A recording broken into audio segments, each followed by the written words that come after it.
Como decía, buenos días a todos y todas por venir a esta presentación de estos folletos turísticos de la iglesia, de las parroquias de Santa María y de San Pedro.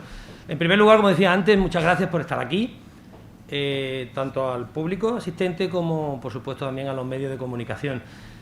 Bueno, hemos querido hacer este acto hoy de presentación de estos folletos turísticos, sobre todo porque hoy es un día, por lo menos, digamos, con cierto contenido histórico en nuestra localidad, ¿no? Hace 40 años, tal día como hoy, no sé exactamente la hora cuando se produjo, más o menos, pero a las 11:30, ¿no? Más o menos a esta hora, intuía que era algo así, pues se cayó San Pedro, ¿no?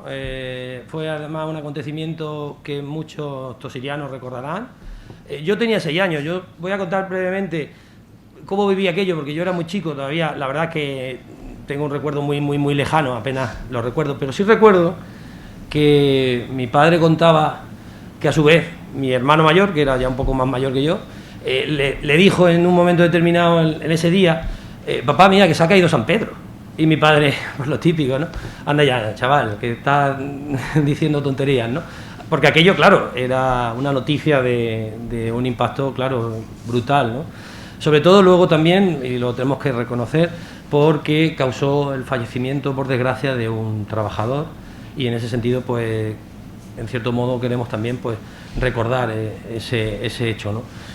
Como digo, fue un momento muy dramático en la historia de Torredonjimeno, y hemos querido aprovechar ese día, pues, para presentar estos dos folletos turísticos que pretenden poner en valor, en este caso en conocimiento, el valor patrimonial que tiene la iglesia de Santa María de San Pedro, ¿no? Desde el punto de vista histórico, artístico y patrimonial son dos auténticas joyas. Es algo que ya sabemos, lo que pasa es que muchas veces pecamos de, bueno, como las conocemos de siempre, de toda la vida. Yo lo decía antes, por ejemplo, en la radio, ¿no? Como yo he sido monaguillo de Santa María, la verdad es que el ir todos los días a Santa María pasa un poco desapercibido, y luego te das cuenta cuando profundizas en el contenido de las propias parroquias, en su valor artístico, en su valor patrimonial, pues te das cuenta de que son auténticas joyas, no solo, por supuesto, Santa María, sino también, obviamente, San Pedro. Hemos querido, desde el Ayuntamiento de Torredonjimeno, pues enfatizar ese valor patrimonial, ponerlo en conocimiento de la ciudadanía, no solo de los tosirianos y tosirianas, sino también, por supuesto, la gente que venga de fuera, que conozcan el valor patrimonial, en este caso a través de dos folletos turísticos que son bastante completos, incluyen varios apartados. Ahora mencionaré brevemente el contenido y le daré paso a Manuel Jesús para que hable un poco del carácter artístico tanto de Santa María como de San Pedro, pero queríamos, como digo, destacar el valor patrimonial que tenemos, que aparte del tesoro visigodo, que también lo destacamos en este esfuerzo turístico que está haciendo el Ayuntamiento de Torredonjimeno, pues queremos también seguir afianzando un poco más, profundizando un poco más en ese carácter relevante desde el punto de vista turístico, que es el carácter de nuestro valor patrimonial, ¿no? Como son las iglesias de Santa María y de San Pedro. En general estamos trabajando desde el Ayuntamiento de Torredonjimeno en el área de turismo, en una ruta turística que englobe todos los elementos patrimoniales más destacables de nuestra localidad. Por supuesto, terminará fundamentalmente en el castillo y en el tesoro, que es nuestro valor singular, pero por supuesto también vamos a pasar por Santa María, San Pedro, la plaza y por otros sitios, otros lugares, la Dominica, etcétera, otros lugares emblemáticos de Torredonjimeno. Estamos preparando esa ruta turística que esperemos que sea, pues, del agrado de la ciudadanía en general y un atractivo turístico más para que, bueno, posibles visitantes vengan a Torredonjimeno. Los folletos turísticos que hemos elaborado, en primer lugar, lo que tengo que agradecer, vamos, con toda la rotundidad, el esfuerzo que ha hecho Manuel Jesús Cañada y Alfredo Ureña por el texto que han incluido y todas las fotografías que han incluido en estos folletos, ¿no? Sin ese trabajo, sin esa labor de personas como ellos, ¿no? Expertos en la materia, además ese trabajo altruista que realizan, pues creo que es digno de alabanza y en fin, no puedo sino agradecerlo enormemente desde el Ayuntamiento, pues el esfuerzo, como digo, que han hecho, ¿no? Sin ese trabajo, pues estos folletos, esta información, pues sería imposible, y por tanto el agradecimiento desde la institución pública, pues, a estas dos personas y a la iglesia, por supuesto, de Santa María y de San Pedro, las dos parroquias, por el hecho de, bueno, pues permitirnos editar dos grandes folletos turísticos de nuestra localidad de este valor patrimonial. Como decía, los dos folletos tienen un contenido bastante completo, se puede profundizar en ellos lo que es tanto, en primer lugar, los antecedentes de la construcción, tanto de Santa María como de San Pedro, y luego también su valor histórico-artístico, su estilo artístico, ¿no? Ambas construcciones aproximadamente son de principios del 16 y de finales del 16, aunque en el caso de San Pedro existía una anterior, y por tanto es destacable que desde el punto de vista histórico pues también lo situamos en un contexto artístico concreto, viene reflejado en estos folletos. Y también, además del valor que tiene artístico la construcción, hemos querido destacar, yo creo que es muy interesante, lo pueden ver en los folletos, hemos querido destacar también elementos patrimoniales que incluyen en su interior, que son una auténtica joya. Y hablamos, en el caso de Santa María, fundamentalmente del camarín de la Virgen de los Dolores, que es, insisto, una auténtica joya desde el punto de vista artístico, y también una serie de joyas artísticas que incluye, en este caso, la iglesia de San Pedro, la parroquia de San Pedro, con toda la imaginería, todas las tallas que ya conocemos de nuestra Semana Santa, todos los Cristos procesionales y pasionales que pues tenemos la suerte de procesionar en la Semana Santa. Hemos querido, como he dicho antes, hacerlo lo más completo posible, y por eso incluye esos elementos que también pues son, sin ninguna duda, un elemento turístico y patrimonial de primer orden. La Semana Santa de Tordón-Jimeno está declarada bien de interés turístico, y por tanto es un atractivo para visitar Tordón-Jimeno y sobre todo para venir a ver las procesiones en Semana Santa. Bueno, estos son los dos folletos, espero que sea del agrado de la ciudadanía. Un último detalle, en la parte de atrás incluye un famoso código QR, es un código para acceder a la información a través del móvil, a través de las nuevas tecnologías. Esto ya hoy día se convierte en un elemento imprescindible y fundamental, hay que incluirlo. Esta página aún está en construcción, así que no se sorprendan si de momento aparece en modo de mantenimiento. Remite a una página nueva que vamos a crear en el Ayuntamiento de Tordón-Jimeno, que se llama turismodetordonjimeno.com, que se presentará en su momento, y lo que pretende pues es generar un elemento directo de valor patrimonial, de valor, digamos, publicitario, por qué no decirlo así, de todos los elementos que tenemos destacables, empezando por el tesoro y terminando, por supuesto, por las parroquias, la ermita, etcétera. Incluiremos todos los elementos patrimoniales más destacables de nuestra localidad, incluida la ruta de la que he mencionado antes.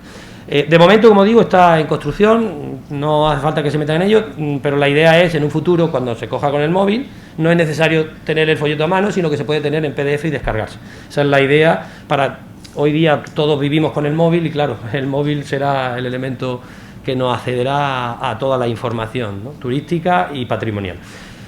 Voy a dar la palabra ahora a Manuel Jesús Cañada. Como digo antes, le agradezco enormemente por el trabajo que han hecho, la colaboración en este caso de la parroquia de Santa María, la iglesia de Santa María y de San Pedro.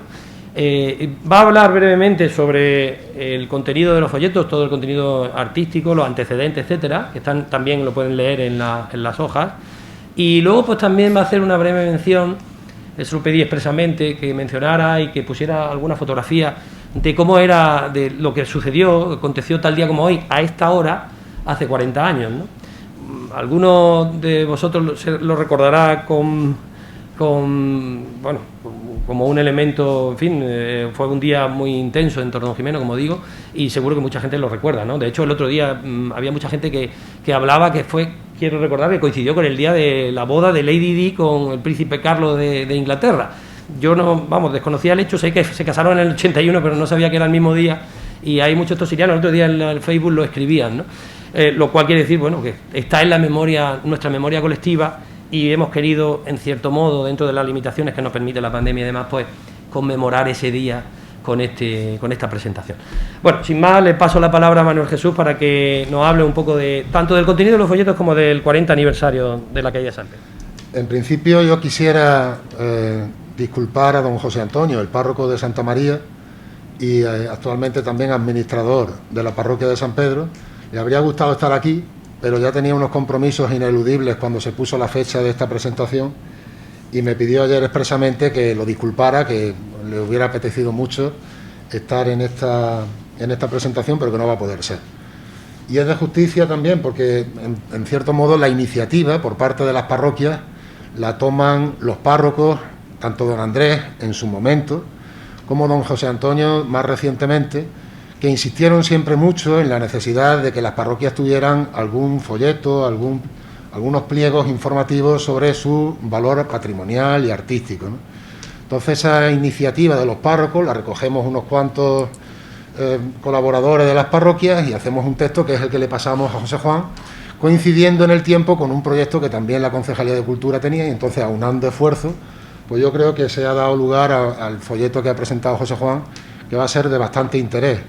Es un folleto que tiene un contenido desde un punto de vista histórico lo más actualizado posible, aunque siempre hay cosas que se pueden actualizar. Hablando hace unos minutos con Luis Gómez, me decía que ya hay uno de los datos que hay ahí incluido en este folleto, ya se ha revisado y parece ser que hay una autoría del antiguo retablo de San Pedro que habría que volver a mirar de nuevo, ¿no?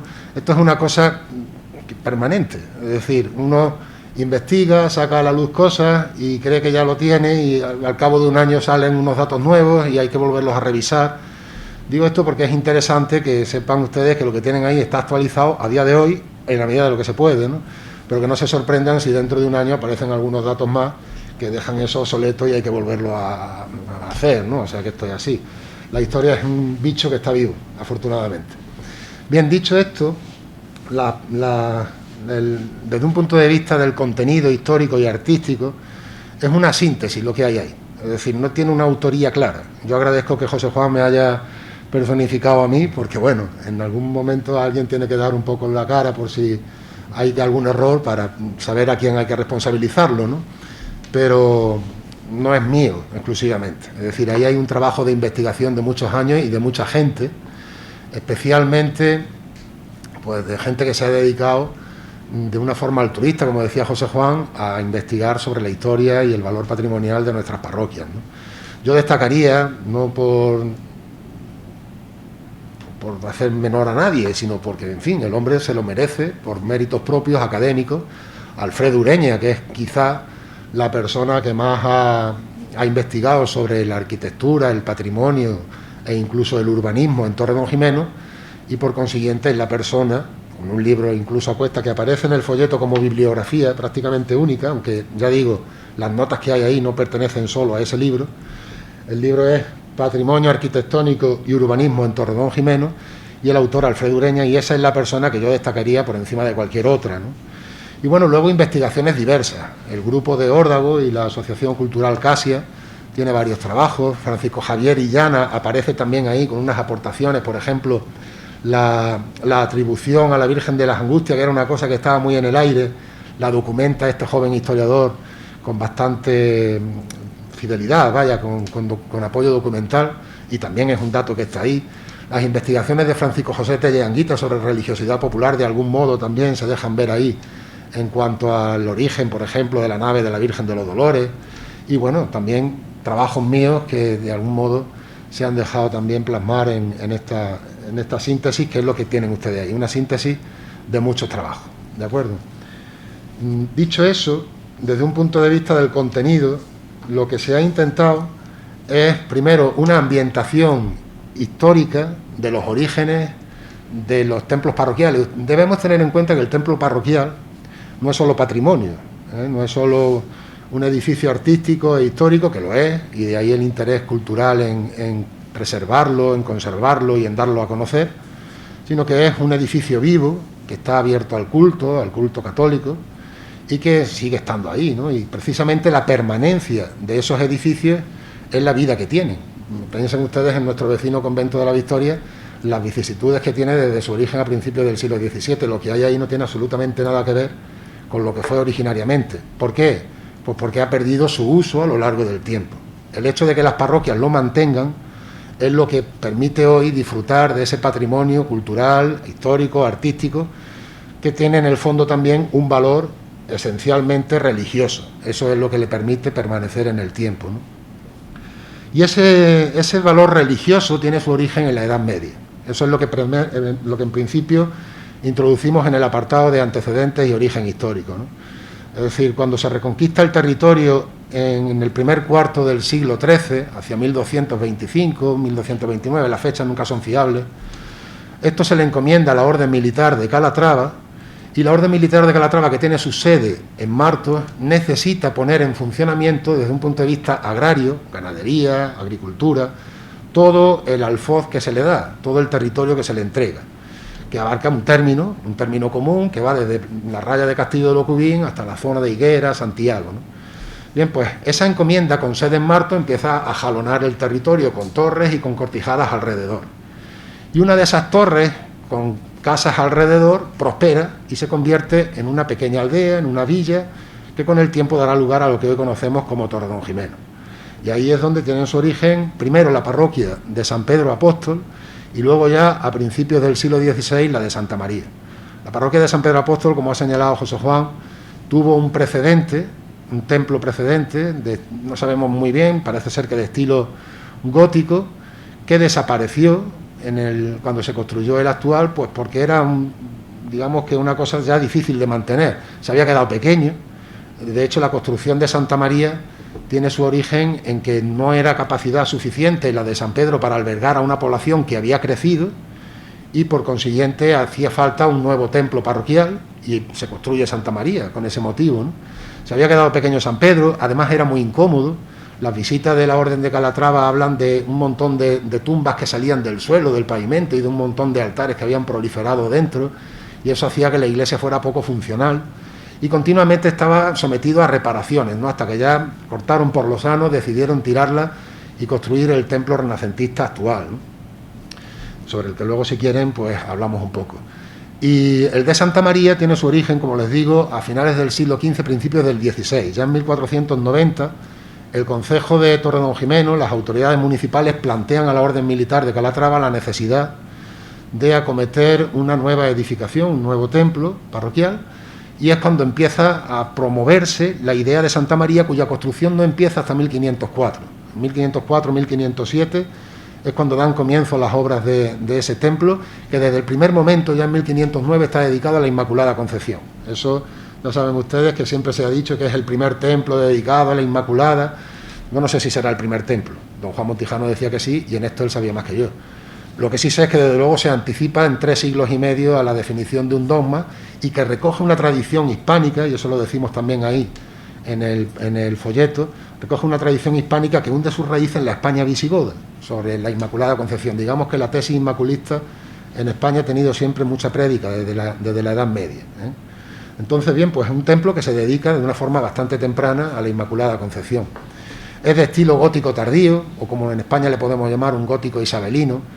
Tampoco lo he investigado muy bien, pero me atrevería casi a decir que es uno de los pocos, si no el más antiguo que se conserva, construido por la Orden Militar de Calatrava en la provincia de Jaén, pues debe ser uno de los más antiguos, porque los demás fueron todos, ya digo, el de San Pedro, por ejemplo, se derribó para hacer el actual, con lo cual que se conserve el de Santa María, ¿no?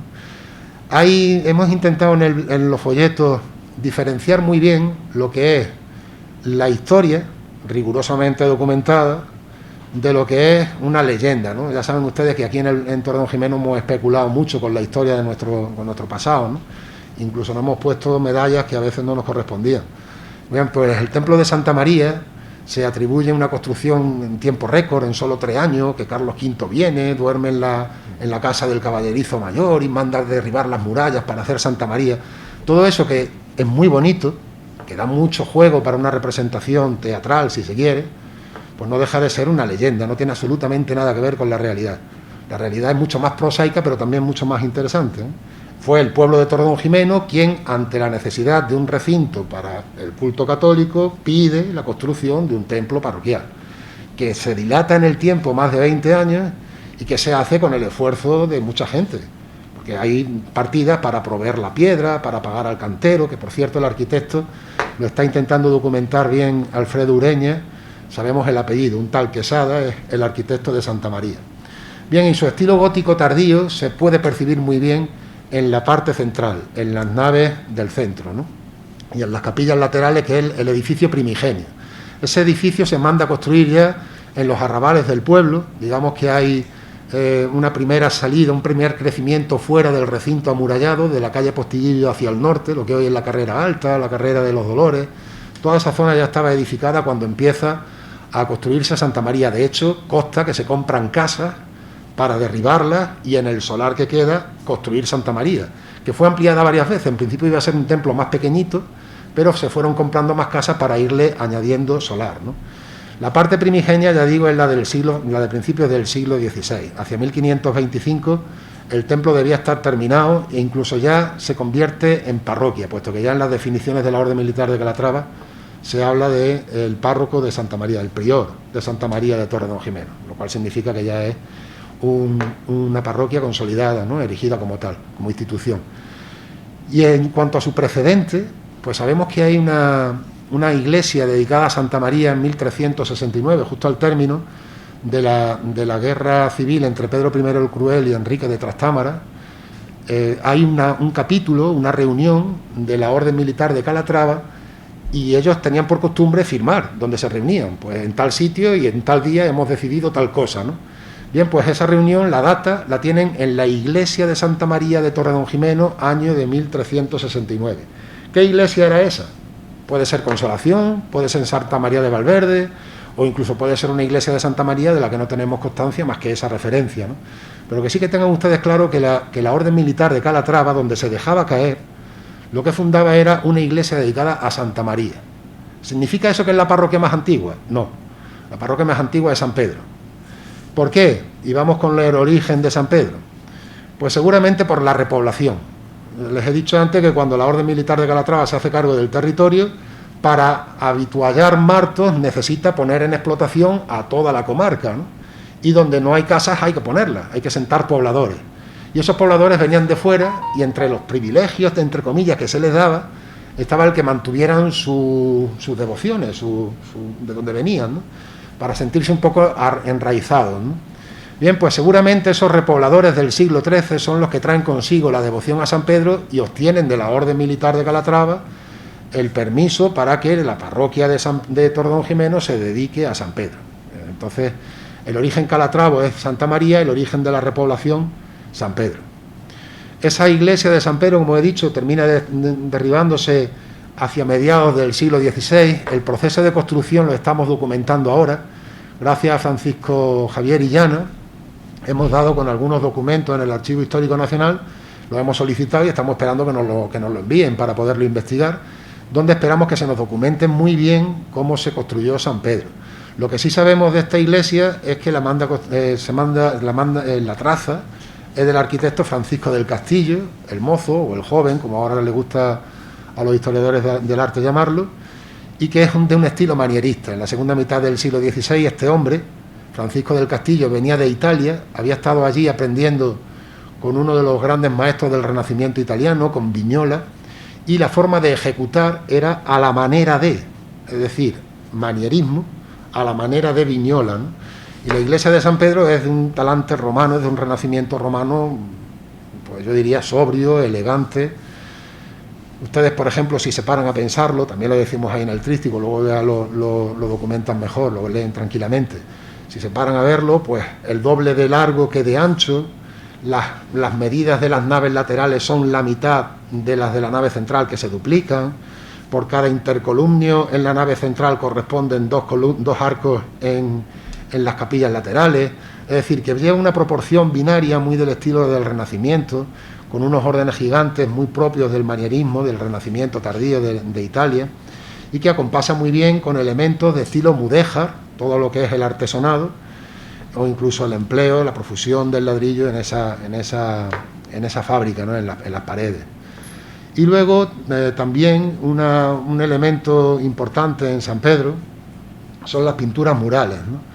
El ábside, que saben ustedes que se atribuía tradicionalmente a un pintor local, a un tal Luis Ureña. Eso está rebatido ya por activa y por pasiva, e incluso las investigaciones más recientes lo que permiten es darle la autoría a un artista de gran prestigio en nuestra provincia, bueno, en toda la zona del sur, en la mitad sur de España, ¿no? A Esteban Peroli. Esteban Peroli es miembro de una familia de genoveses que viene a España en la segunda mitad del siglo XVI, atraídos por la nobleza para decorar palacios de los nobles. Concretamente la familia Peroli se deja caer en Ciudad Real, en el Viso del Marqués, para decorar, no sé si ustedes lo han visto, el Museo de la Marina, el Palacio del Viso del Marqués, está decorado por la familia de los Perolis, ¿no? Cuando terminan esa decoración, pues este Esteban Peroli se pasa a Almagro, que es una de las sedes de las encomiendas de la orden militar de Calatrava, y en Almagro pues obtiene algunos contratos con la orden, uno de ellos pintar el presbiterio de San Pedro. Entonces es una autoría que se ha descubierto hace poco y que tiene un valor artístico enorme, puesto que los frescos del Renacimiento en Andalucía no abundan mucho, ¿no? Entonces todo lo que tengamos documentado en ese aspecto, bienvenido sea. También hay que señalar que en el tríptico hemos intentado destacar no solo los estilos artísticos, el gótico de Santa María y el Renacimiento con elementos mudéjares en San Pedro, sino también el de otros elementos que lo conforman, ¿no? En el caso de Santa María es muy atractivo. Tengan ustedes en cuenta que San Pedro se cayó, ahora después le vamos a dedicar unos minutos a ese asunto. San Pedro se cayó y eso hizo que pues, hoy en día lo que tenemos tenga una gran parte de él que es completamente nuevo.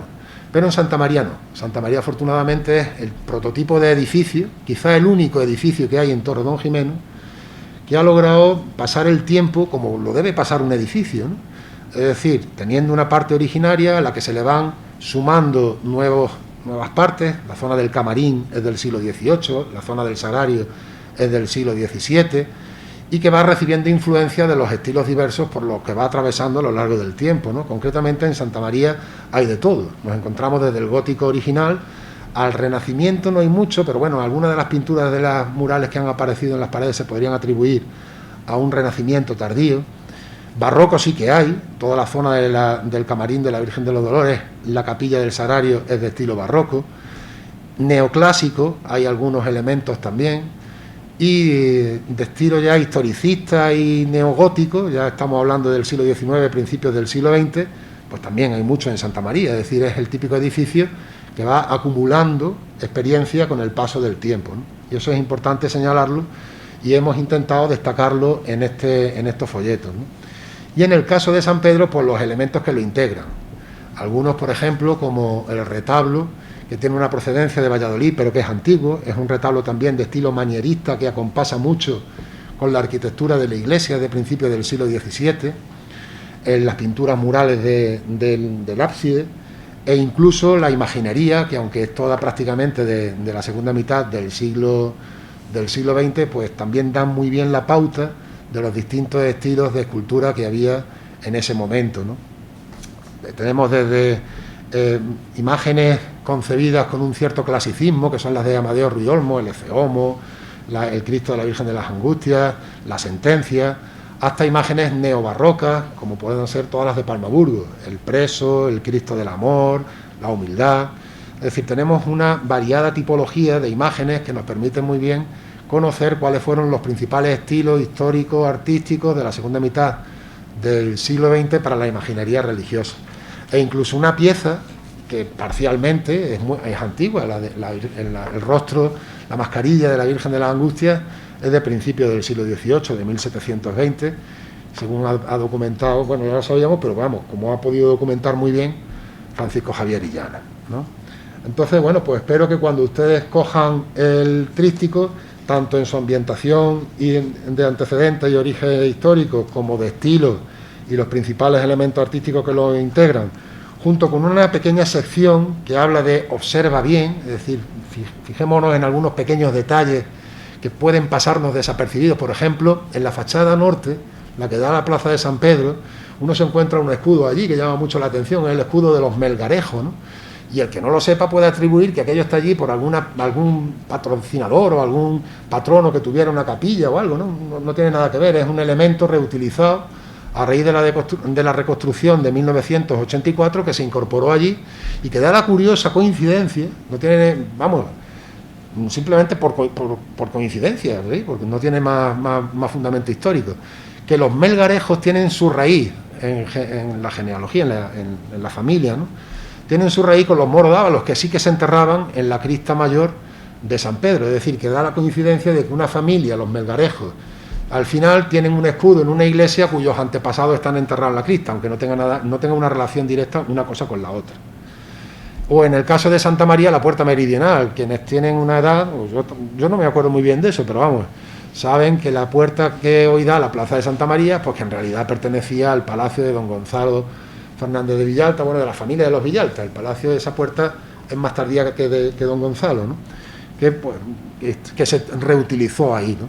Pues incluso esos pequeños detalles hemos intentado plasmarlo de algún modo en los pliegos, ¿vale?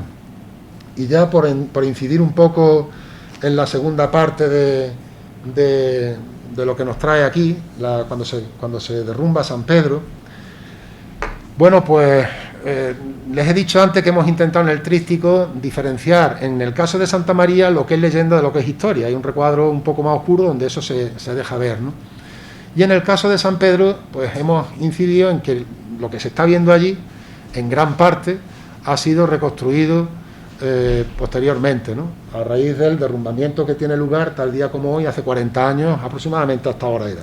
Yo, a diferencia de José Juan, sí que recuerdo muy bien aquel día. Además, conservo una mezcla de lo que viví aquel día, de lo que luego me han ido contando, sobre todo don Francisco Caballé y Francisco Arjona, Paco Pío, el maestro de obras en aquel momento de San Pedro, recientemente fallecido, y lo que he podido investigar después. Es decir, que yo amaso ahí un poco de todo, ¿no? Era un día que, no sé si se está proyectando la imagen esta, era un día que el diario Jaén nos permite ambientar muy bien. Esa es la portada del diario Jaén. Hacía un calor como el que yo estoy sintiendo ahora mismo aquí, hace un calor tremendo, estoy sudando. Dice, ayer en Jaén a 42,6 grados a las 7 de la tarde. Si ustedes se acuerdan de aquel día, cuando nos dejábamos caer por la plaza de San Pedro para ver qué estaba pasando allí, había un camión de bomberos con una grúa inmensa que estaba sobrevolando por encima del tejado de San Pedro, intentando ver qué era lo que había pasado porque no se atrevían a entrar dentro, y evaluando hasta qué punto era seguro aquello. Se temía mucho por la torre, es decir, nos separaban, nos tenían metido más bien hacia la parte de la calle San Pedro, porque se temía que la torre se desplomara, y entonces ante aquello pues nos tenían un poco apartados. Pero sí recuerdo que era un día gris, de un gris perla de esos de bochorno tremendo, con ese calor que indica la portada del diario Jaén, ¿no? Había un problema económico, que eso también conviene ambientarlo, ¿eh? No habrá huelga de gasolineras. Digamos que desde hace unos años, desde 1973, se venía arrastrando una crisis económica bastante importante a nivel mundial, como consecuencia de la subida de los precios del petróleo. En España esa crisis no se había querido ver porque la dictadura de Franco la había querido un poco soterrar, pero cuando muere Franco y empieza la transición política, aquello sale con toda su virulencia, y la crisis económica en España es mucho más grave que en el resto de Europa, ¿eh? Incluso lleva a que los partidos políticos tengan que reunirse y firmar los pactos de la Moncloa para intentar salir de aquello. Y en 1981 la crisis económica todavía estaba ahí dando vueltas, ¿eh? Por eso hablo ahí de una huelga de gasolinera, porque eso estaba en el aire, ¿no? Y el hecho que ha pasado al ideario colectivo, creo yo, de todo el mundo me habla de aquel día. Yo precisamente aquel día no, pero sí que es cierto que se estaba casando el príncipe de Gales, Carlos de Inglaterra, con esta señora, con Diana Spencer, ¿no? Con Lady Di. Y bueno, pues ahí está reseñado también, ¿no? En la boda aquella famosa, dice ahí que 600 millones de personas estaban presenciando la boda, ¿no? Yo era monaguillo en San Pedro, estábamos de vacaciones, por ahí abajo dice vacaciones. Estábamos de vacaciones, los monaguillos entonces éramos un grupo muy nutrido de gente y nos gustaba bajarnos a San Pedro, jugábamos mucho en la lonja. Pero daba la casualidad de que aquel día estaban de obra. Llevaban un tiempo haciendo unas pequeñas reparaciones. No eran reparaciones. A ver si me explico en esto bien, porque es interesante que yo en esto sea lo más preciso posible. Lo que se estaba haciendo en San Pedro era embellecer la iglesia. Se le había propuesto incluirla como bien de interés cultural. De hecho, se había abierto el expediente, se dice por ahí en este periódico, se habla de eso. El día 20 de julio, la delegación provincial había abierto el expediente para declarar a San Pedro bien de interés cultural, como de hecho está declarado Santa María. Se iban a declarar las dos parroquias, San Pedro y Santa María, ¿no? Pero desde hacía tiempo San Pedro venía arrastrando una serie de reformas, de obras para embellecerlo. Si ustedes ven una imagen de San Pedro que está puesta en el tríptico, por ejemplo, esta imagen, pues eso no tiene nada que ver con lo que podemos ver hoy en San Pedro, ¿verdad? Eso es aproximadamente de los años 50. Ven ustedes que tienen las dos portadas que daban a la plaza de San Pedro. La pequeñita que se ve allí a la derecha, esa desaparece cuando se reconstruye, porque entre otras cosas, lo que se intentó es devolverle la traza original, ¿no? Y, por ejemplo, la portada que hoy tiene, la portada grande, esta de aquí, todavía no estaba puesta, y lo que había era un arco de bombillas con una cruz que remataba arriba. En fin, que San Pedro venía estando sometido a mejoras, a reformas, desde los años 50, 60, don Juan Cabrero había cometido una reforma muy importante para modificar el altar.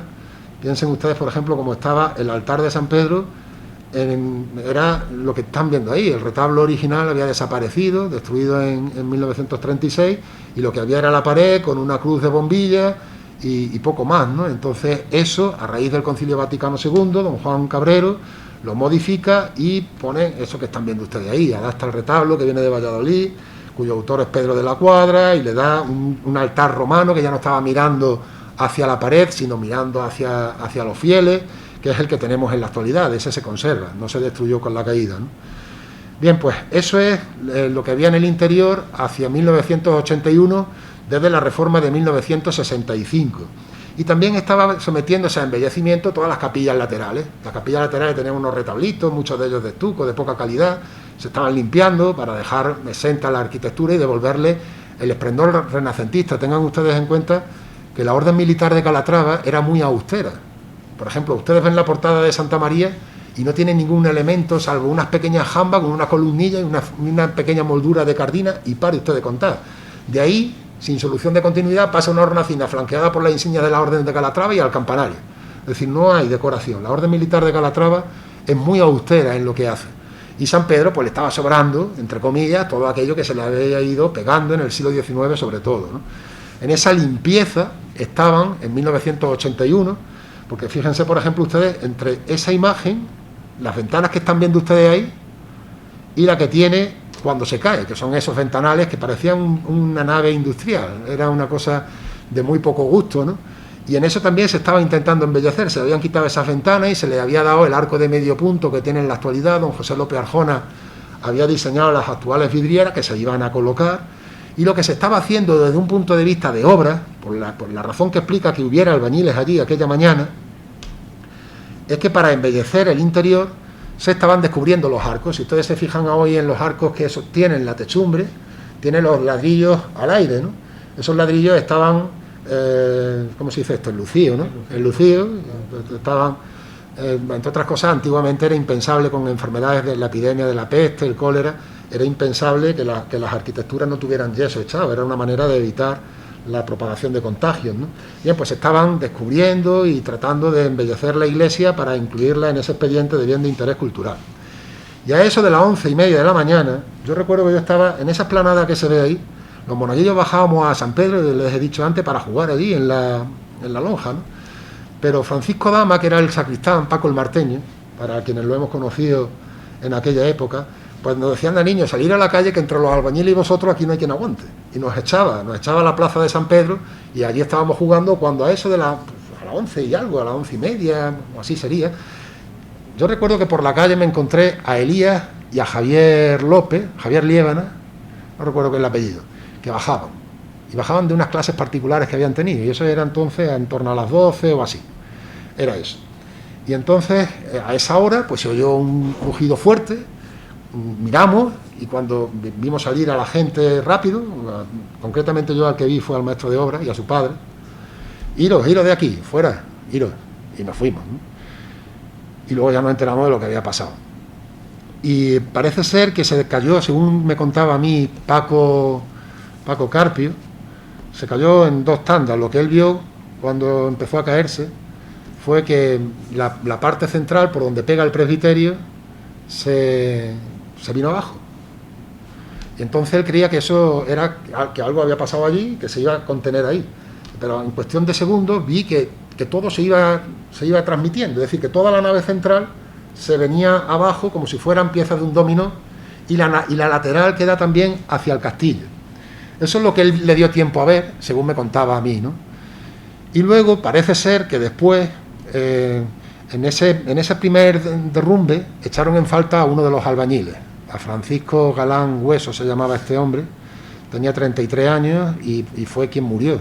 En la caída de aquello, pues los escombros lo atraparon, el resto logró saltar rápido y de alguna manera tirarse del andamio. Los andamios dan miedo, ahora después se ven algunas imágenes ahí. Los andamios daban miedo de la altura que tenían, ¿no? Y de cómo eran entonces los andamios. Y este hombre pues se quedó dentro y parece ser que fueron al ayuntamiento y que alguien intentó entrar a ver si se podía rescatar o a ver qué pasaba allí. Y entonces fue cuando se cayó el resto de la parte de abajo, la parte que da, conforme entramos, dos columnas que quedaban, las que están ahora actualmente, pues en torno a la humildad y a la oración del huerto. Esas dos columnas que estaban todavía de pie, se vuelcan y se caen. De hecho, hay por ahí una imagen, a ver si la localizo, esta de aquí. Estas son las imágenes que se hacen aquel día. Ahí se ve que se cae, ahí se ve el interior de San Pedro, ¿no? Lo que se cae es la nave central y la nave lateral, la que da al Calvario, lo que llamamos la nave de la Epístola, la que da al sur. Y se queda en pie, se queda en su sitio la nave que da hacia la plaza de San Pedro, la nave norte, la que llamamos del Evangelio, ¿no? Junto con la torre. Eso permaneció y el resto se cayó, todo se hundió, ¿no? Entonces, pues parece ser que quedaban dos columnas y de hecho ahí, si se fijan ustedes, aquí están las capillas laterales y efectivamente se ve como después de haberse caído todo, la columna de abajo se cae encima de los demás, es decir, que es un segundo tiempo de caerse, ¿no? Y ahí estuvieron a punto de perder la vida por lo que se habían metido allí para intentar investigar qué era aquello, ¿no?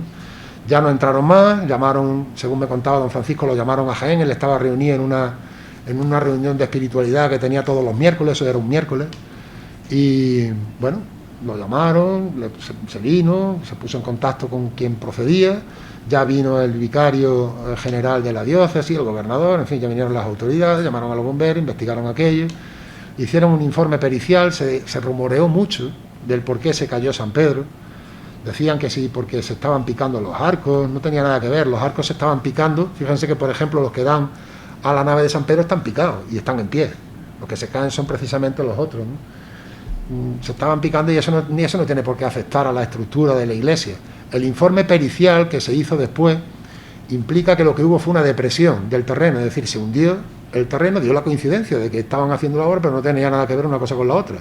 El terreno se hundió en la parte de la primera y la segunda columna conforme miramos a la derecha, pegando hacia el altar, es decir, lo que sería la columna que hay donde está la Veracruz, donde está el confesionario. Esas dos columnas se rebajan 11 y 10 centímetros, justo lo necesario para que al bajar tiren de la techumbre y empieza a caerse, y ya una pieza de la techumbre provoca lo que decía Paco, el efecto dominó, ¿no? Provoca que vayan cayendo alternativamente las demás, ¿no? Y se cae toda esa parte, la nave central y la nave de que pega al Calvario, que son las que dependían de esas columnas, que son las que se caen. Y efectivamente, si nos vamos a la calle Fuentecilla y mira uno hacia arriba, puede ver el desnivel de terreno que hay ahí y la posibilidad de que haya realmente un corrimiento de tierra y que aquello se desplome, ¿no? Como consecuencia de eso es por lo que se cae.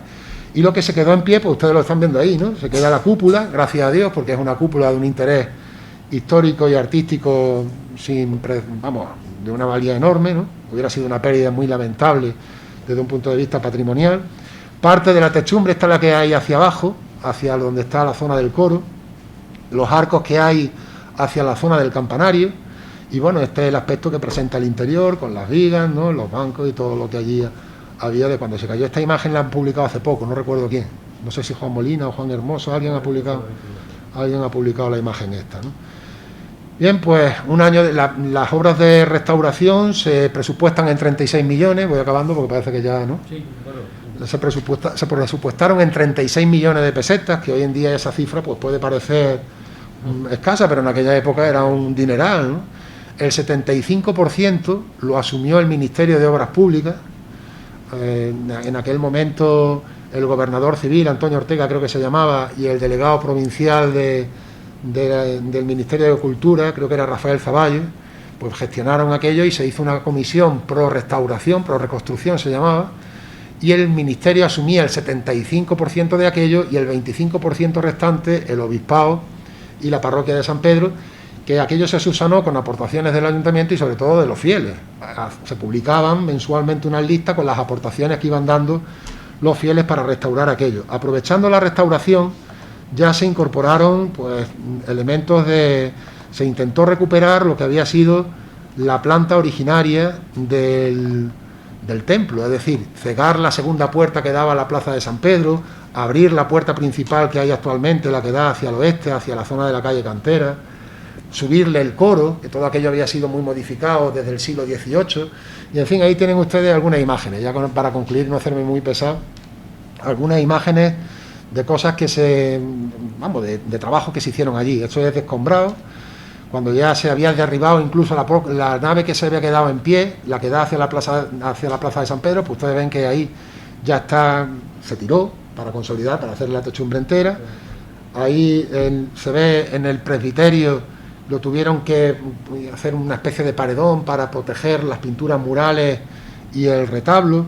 La parte del coro, fíjense, ahí, esa puerta es la que está actualmente, que estaba cegada. El coro tenía esa altura, pues lo que se hizo fue subirlo hasta aquí, que es donde está actualmente, y aprovechar toda esa zona que actualmente es el cancel. Ahí estaba en aquel momento la pila bautismal, el baptisterio estaba en esa parte de abajo, ¿no? Entonces no tenía salida la lonja hacia la parte del castillo, eso estaba ahí cerrado, ¿no? La techumbre, vaya, lo que quedaba de esa columna que está en la parte, esa es una de las que se rebajaron, la nave, en fin, imágenes de cuando se va reconstruyendo esto, ¿no? Y hay algunas ya, por ejemplo, fíjense ahí los andamios, la envergadura que tienen.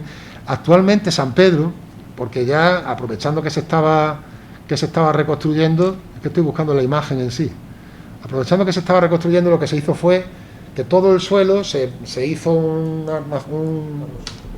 no sé cómo le dicen a eso, una estructura, una losa de cemento y en fin, para que aquello ya vaya todo casado, ¿no? Y salen de ahí unos espárragos metálicos, que son esos de ahí, que son la espina, la columna vertebral de las columnas, ¿no? Es decir, que las columnas ya no son de piedra, ya no se podrían caer, salvo que cediera todo, claro, que puede ocurrir, pero vamos, esperemos que eso no. Y esa es la estructura que llevan las columnas por dentro para amasar, ¿no? Para sostener todo lo que es la techumbre, que se restaura. Ahí tienen, por ejemplo, llega hasta todo lo alto, y ya lo que está sosteniendo el techo no son solo las columnas y los arcos, sino esa estructura metálica que va cosida a esa losa de cemento que hay en el suelo, ¿no? Pues ahí tienen unas cuantas obras de restauración, de cómo se fueron haciendo los arcos ya, de nueva creación. Y ahora después vienen las armaduras de la nave central. Las vigas, esas vigas fueron muy problemáticas, se estuvieron buscando en Soria, en los Pirineos, en no sé cuántos sitios más, en Huesca, no sé, en muchos sitios, porque tenían que ser de una pieza, tener una longitud y tal, y al final las encontraron en Cazorla. Es curioso, me lo contaba Pablo Ortega, que fue el que las trabajó, me decía, estuvimos recorriendo la media España para encontrar pinos suficientes para hacer la viga, y al final estaban ahí en Cazorla, ¿no? Y nada, y esta es una imagen que publicó don Pablo, recientemente fallecido, publicó el día que hacía aniversario de la consagración. Se consagró el 17 de abril del 84, y es el momento en el que el maestro de obra, junto con algunos albañiles y don José López Arjona, hacen entrega de las llaves al nuncio y al obispo, que son quienes presidieron la misa de dedicación, ¿no? Y estaba buscando esta fotografía porque aquí se ve, en esa plaquita que tienen ustedes ahí, a ver si soy capaz de... Ahí la restauración, iglesia parroquial mayor de San Pedro Apóstol, todavía creo que se puede ampliar más, arquitecto Ramón Sánchez Moreno, Rafael Caro Dogón, los aparejadores José Aguayo, Pedro Medina, y la empresa que lleva a cabo la restauración, Agromán, que la subcontrató a la empresa local de Paco Carpio, de Francisco Arjona, de Francisco Carpio, sí. Bien, pues eso es todo. Si quieren ustedes preguntar algo, podemos... Un pequeño comentario, la foto que has puesto antes, la obra de embellecimiento que has comentado, intuyo, bueno, es más una pregunta. ¿Qué pasaba con las figuras, con toda la imaginería? Porque es muy interesante, claro, se cae la parroquia, se cae toda la techumbre, se cae toda la iglesia, prácticamente hemos estado viendo que se queda sin techo, sobre todo la nave central y la nave del sur, increíble, ¿no? Claro, y ahí están las grandes imágenes de nuestras tallas. Claro, si estaban embelleciendo, entiendo que estaban fuera, ¿no? Estaban fuera, las tenían los presidentes de cada cofradía, entonces las cofradías no tenían casa propia, y se las habían llevado a sus domicilios particulares, estaban fuera, se salvaron por eso, ¿no? O sea, fue, en ese sentido, fue una suerte y un acierto que... Bueno, y la suerte también en vidas humanas, porque ya digo, murió este albañil, y esa es la principal pérdida de aquel día. El resto se podía arreglar, aquello no tuvo arreglo, ¿no? Claro. Pero aquella tarde había un funeral, había muerto, yo tenía que ir a ese funeral porque era el hermano de un vecino mío, un hombre ya mayor, y se previó mucha gente en el funeral aquel. Si San Pedro se cae por la tarde en vez de por la mañana, pues eso se ha dicho siempre, hubiera sido una desgracia sin precedentes, hubieran muerto allí centenares de personas, claro. La suerte fue que la suerte entre comillas, ¿no? Que ocurrió a una hora en que no había mucho trasiego de gente allí, ¿no? Y el funeral aquel, recuerdo que se hizo en Santa María el día siguiente, se aplazó aquella tarde, porque aquella tarde ya no hubo nada en el pueblo, más que San Pedro, y fue al día siguiente en Santa María. Y luego se habilitaron las dominicas unos días después, no mucho, ¿eh? Yo recuerdo ya que el sábado la misa fue en las dominicas, y porque fue allí donde estuvo la sede parroquial durante las obras de reconstrucción. Muchas gracias. Yo tengo por problemas de agenda, tengo que irme, pero de todas maneras, si alguien quiere hacer alguna pregunta, si tiene a bien Manuel Jesús responder a algunas cuestiones, la verdad que a mí me parece un tema muy interesante y apasionante, porque estamos hablando de la historia del pueblo, una historia que se vivió y que muchos de los tosirianos todavía recuerdan como si fuera ayer, ¿no? Os dejo con él. Y bueno, pues quien quiera hacer una pregunta, le damos un turno de palabra, ¿vale? Yo te dejo... Sí, si queréis preguntar alguna cosa. ¿Alguna cosilla, si tenéis alguna duda? A mí me gustaría saber si se aprovecharon materiales que ya existían o casi todo ha sido nuevo.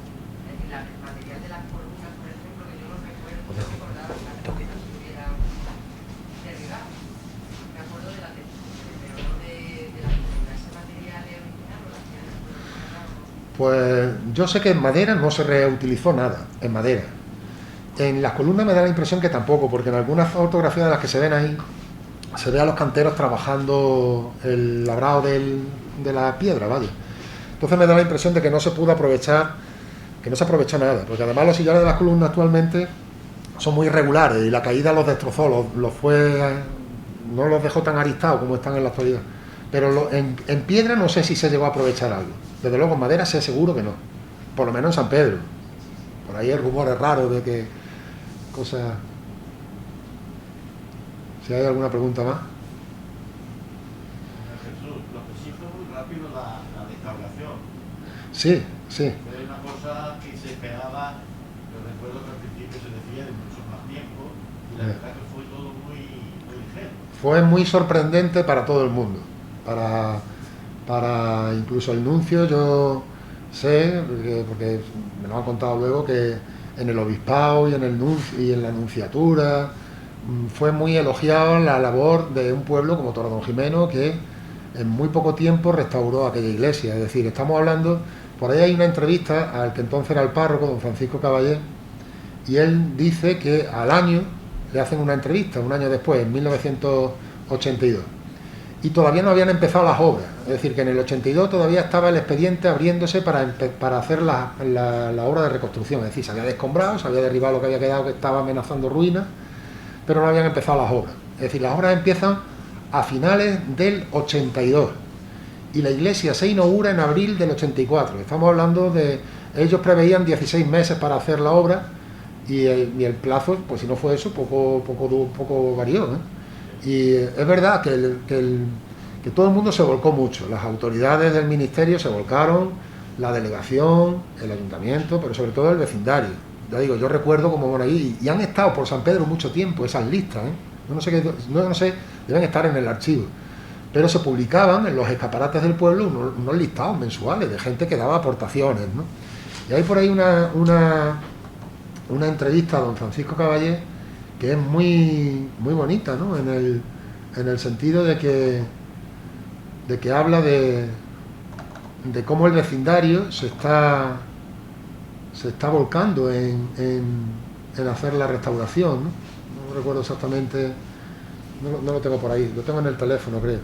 Pero vamos, os voy a leer un poquito la opinión que a don Francisco le merecía, cómo la gente estaba respondiendo al reto, ¿no? Que para un pueblo es un reto que su parroquia se levante y lo haga con la sobriedad con la que tenía antes, porque en la restauración se respetó por completo lo que había habido antes, ¿no? Es decir, que se podía haber hecho ahí otro tipo de cosas más baratas o algo, ¿no? Y se quiso restaurar íntegramente como estaba, ¿no? Le respondían a don Francisco, ya digo, en esta entrevista después de un año, ¿cómo ha respondido el vecindario? Y decía él maravillosamente: la aportación del pueblo de Torredonjimeno ha rebasado todos los límites de entusiasmo, de cariño a su vieja iglesia mayor, de generosidad y en casos hasta de sacrificio. Se han recaudado ya más de 10 millones de pesetas y, aunque sin pecar de optimismo, con lo conseguido se puede cubrir el 25% del presupuesto que, repito, ha de ser aportado por la parroquia y el obispado. Hay personas de una posición económica muy modesta que viven entregando mensualmente una cantidad desde que se produjo el derrumbamiento, y otras que han entregado donaciones que implican un manifiesto sacrificio dada su situación económica. Repito que estamos hablando de una época de crisis económica, ¿eh? Y algunas de las partidas que se registran en esas listas son 500 pesetas. 500 pesetas hoy en día son 3 euros, que puede parecer nada. En aquella época era, a ver, tampoco daba para tirar cohetes, pero en fin, para comer un día daba, ¿eh? Para comer un día 500 pesetas daba. Y bueno, pues había gente que daba eso mensualmente, cada uno lo que podía, y el pueblo se volcó y fue, la verdad, una labor que fue, ya digo, encomiada incluso en la nunciatura, ¿eh? El nuncio se prestó a venir a inaugurar aquello, entre otras cosas conmovido por cómo el pueblo se había volcado en restaurar San Pedro. ¿Alguna cosilla más? Desde el punto de vista arquitectónico se perdió mucho valor que tenía esa... Se perdió antigüedad. Se perdió antigüedad. La techumbre, por ejemplo, es completamente nueva. Es decir que... Pero no hay más que por bien no venga o por más que 100 años dure. De alguna forma a San Pedro le vino de alguna forma bien, entre comillas, aquel derrumbe, porque hizo que al final la iglesia se restaurara por completo, no las primeras obras que eran las que estaban ejecutando en aquel instante, con la intención pues de conseguir esa catalogación de bien de interés cultural y todas esas cosas. Bueno, el expediente se cerró, claro, y evidentemente ya no se pudo incluir como bien de interés cultural, porque una de las premisas es que se conserve lo original, lo antiguo, por lo cual aquel expediente se cerró y ya no... Hoy en día Santa María sí es bien de interés cultural, pero San Pedro no, debido a eso, a que se cayó, ¿no? Desde un punto de vista histórico siempre es bueno que se preserve lo original, es decir, San Pedro no ganó nada, salió perdiendo y enormemente, porque la monumentalidad del edificio en su esplendor antiguo, incluso el paso de la madera, yo recuerdo cuando era niño que mirabas para el techo de San Pedro y no lo veías. Hoy en día entras a San Pedro y lo ves perfectamente. En aquella época no se veía. Entre los focos que estaban más bien bajitos, estaban hacia la mitad de la columna, y lo oscura que estaba la madera con el paso de los siglos, es que no se veía la madera, prácticamente, ¿no? San Pedro tenía el esplendor de una iglesia antigua, como la que pueda tener pues, algunas de su estilo de por aquí de alrededor, ¿no? Ahí en Martos, por ejemplo. ¿Qué se perdió desde un punto de vista histórico? La armadura entera, las columnas enteras, quedan los muros perimetrales, el ábside y la zona del presbiterio, el retablo, que aunque no es el original, bueno, sabemos que es un retablo antiguo y que sí que era el que había antes de que se cayera, ¿no? Eso es lo que se conserva del origen histórico de San Pedro, ¿no? De San Pedro originario. Artísticamente se conserva todo. ¿Por qué? Primero, y hombre, yo me une a su recuerdo un cariño muy especial, pero creo que es justo y meritorio decir que los párrocos que había en el pueblo, en Torredonjimeno en general, los párrocos que han tenido Torredonjimeno han tenido muy buen hacer, en muchos sentidos, en sentido pastoral, en sentido religioso indudablemente, han tenido un celo enorme, ¿no? Y también con buen gusto artístico, ¿eh? Tanto Don León en Santa María, quien no recuerda las obras de Don León en Santa María para embellecer Santa María, si eso eran casi proverbiales, ¿no? Y en San Pedro don Francisco Caballé tuvo también el buen gusto de pleitear, aunque se le intentó, a mí me confesaba, él se me intentó convencer que no, que aquello era mucho más solvente, una vez puestas las cosas como estaban, no reconstruir lo que había, sino hacer algo nuevo, ya distinto. Y él, con muy buen criterio, pleiteó mucho y le costó algún disgusto personal, porque, bueno, a veces la política casa mal con la religión, y en aquella época del 81, en plena transición, pues casaba bastante regular. Y le costó un calvario personal pleitear aquello y que se lo tomaran en serio en el ministerio y en todas partes, ¿no? Pero al final lo consiguió. Consiguió que se reconstruyera lo que había y no que se hiciera una cosa nueva. Y eso es un mérito de don Francisco Caballé, ¿no? Y luego los párrocos que ha habido después, yo puedo hablar por todos, pero vamos, especialmente por los de San Pedro, han tenido también esa inquietud. Yo recuerdo que lo que se quedó en San Pedro sin hacer de la restauración del 84, porque el dinero ya no daba más, era todo el Testero Sur, y eso lo hizo don Manuel Peláez, ¿no? O sea, siguió aquella acometida. Don Juan Párraga también llevó a cabo algunas intervenciones. Don Andrés López ha restaurado, bueno, él no lo ha restaurado, pero él ha sido el promotor de eso, ¿no?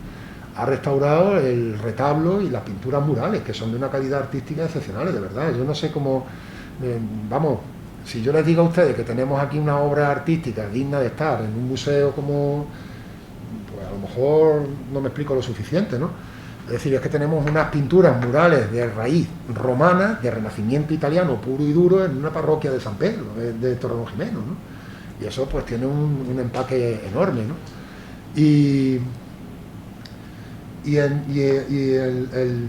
Estaba diciendo esto por el hacer de los párrocos, ¿no? Y en Santa María igual.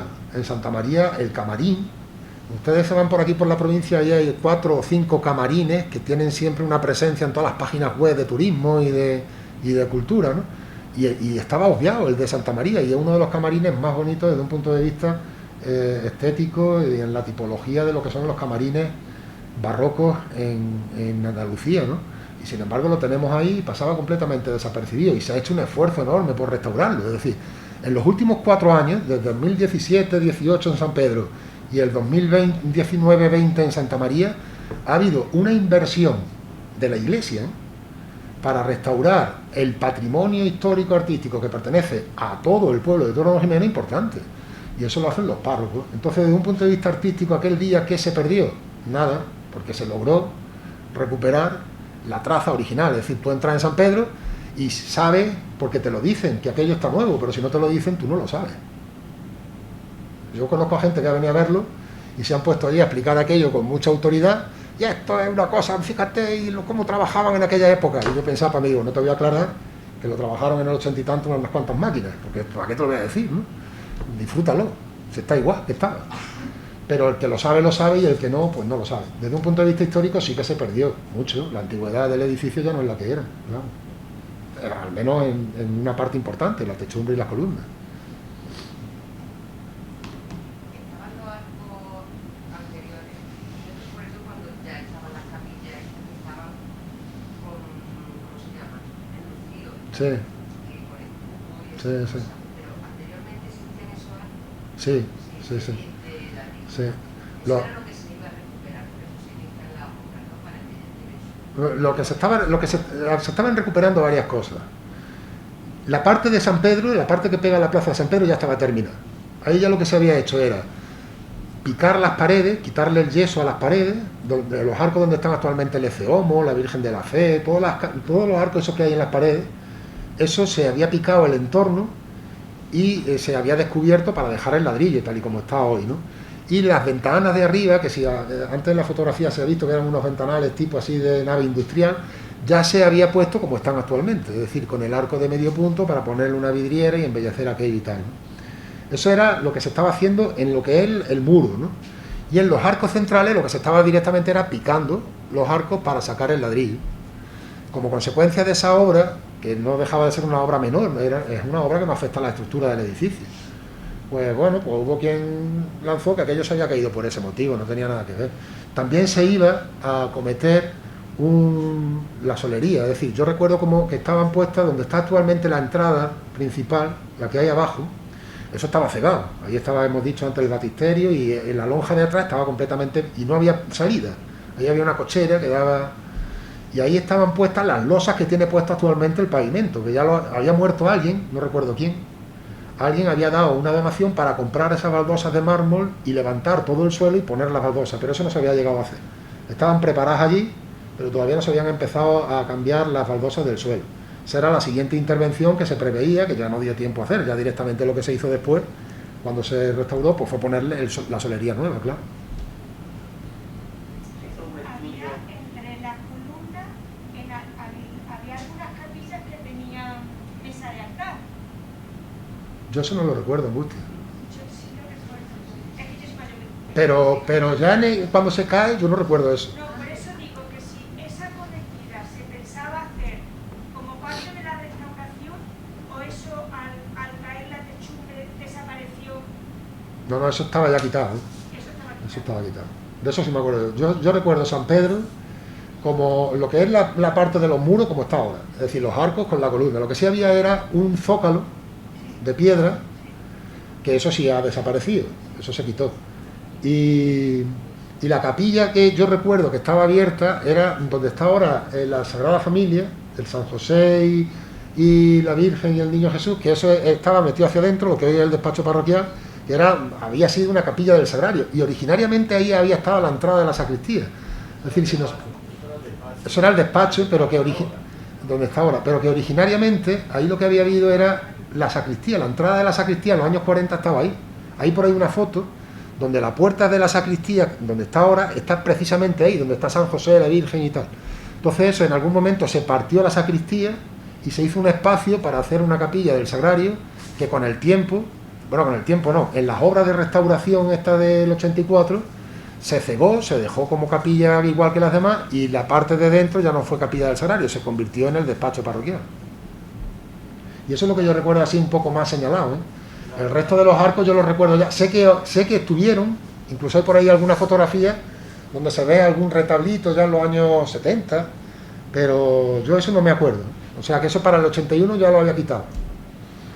La verdad que fue una gran tragedia con la pérdida del muchacho este joven de Galán, ¿no?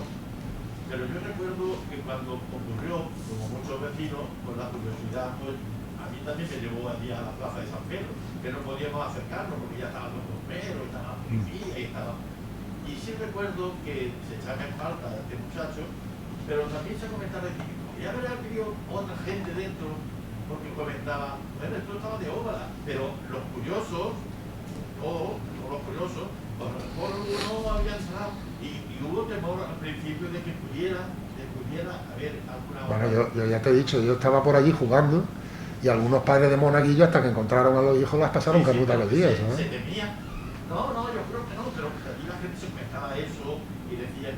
Yo no, porque fui muy obediente y rápidamente me fui para mi casa, en busca de mi madre, llorando como una magdalena, San Pedro se ha caído, San Pedro se ha caído, ¿no? Pero alguno que era más traviesillo y que se fue al Calvario, hasta que los padres se enteraron de que el niño estaba localizado, no ves tú lo que se... Previamente a las obras, al inicio de la obra, ¿se hizo algún estudio? ¿Hay constancia de algún tipo de... Igual que hoy, Cultura, evidentemente hace una intervención previa y hay unos expedientes muy detallados de lo que se va a hacer, de lo que no se va a hacer. Es decir, ¿eso ocurrió en aquel momento en San Pedro? No. ¿O se hacían las cosas de otra manera? No, se hacían como hoy. Cuando una obra es mayor, requiere la intervención de un arquitecto y de un perito, y cuando es una obra menor, pues es simplemente una licencia de obra. Y en este caso lo que se estaba haciendo era una obra menor. Entonces no había habido ningún estudio de ese tipo. Tan solo se había abierto el expediente para incluirlo como bien de interés cultural. Pero eso tampoco implicaba un estudio del estado del edificio. De hecho, ahí por ahí en las entrevistas del diario Jaén se habla con el delegado de Cultura en Jaén y se dice precisamente esa pregunta. Es decir, ¿había algún estudio o algo indicaba que aquello podía amenazar ruina y tal? Y no, sí que no amenazaba ruina. El edificio estaba bien, se estaban haciendo unas obras de embellecimiento que no afectan a la estructura y da la casualidad de que algo ha ocurrido y al cabo de un año el informe pericial sí que determinó lo que había pasado. Y de hecho, ya digo, si tú te vas a la plaza, a la calle Fuentecilla y miras para San Pedro, entiendes perfectamente lo que pasó aquel día. Es decir, el terreno, hubo una bolsa, un embolsamiento del terreno, la columna le falló el cimiento y se cayó. Y al bajar la columna, tiró de la techumbre. Eso puede ocurrir en cualquier momento. Ya no, ya podría ocurrir que el edificio entero se desplace. Que está todo cosido. Bueno, esperemos que no ocurra nada, ¿no? No sabemos cómo podría responder aquello, pero en principio estaría más seguro en ese tema. ¿Más cosas? Agradecerte Nada, a vosotros. Aquí hace mucho calor, yo por lo menos estoy sudando. Yo estoy sudando. Venga, muchas gracias.